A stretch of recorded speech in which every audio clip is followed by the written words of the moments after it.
शिवराय. माझं नाव सई शीतल नानासाहेब भोसले. मी खरं तर सरांचा कार्यक्रम बघण्यासाठी इथं आलेले आहे. मी सातारवरून आलेले आहे. माझे पप्पांनी तुमचा कार्यक्रम पुण्यामध्ये बघितलेला आणि त्यांची अशी इच्छा होती की मी तुमचा कार्यक्रम ऐकावा, पाहावा आणि तुम्ही जे सगळं सांगताय ते ऐकावं. म्हणजे तुमचे व्हिडिओ पण पप्पासारखे घरात लावतात, पण व्हिडिओ बघितला असं वाटत नव्हतं की काय सर बोलतायत, ऐकताय, ठीक आहे, पण असं कसं कोण रडू शकतं समोर बघून.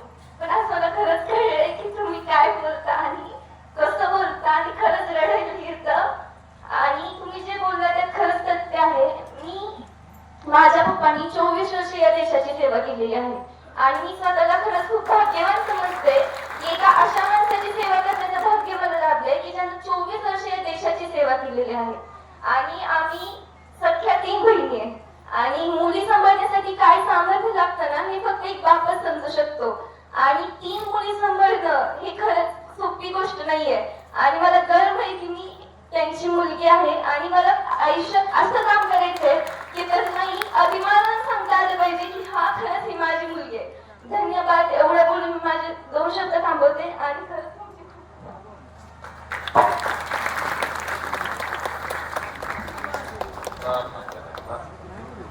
आनंद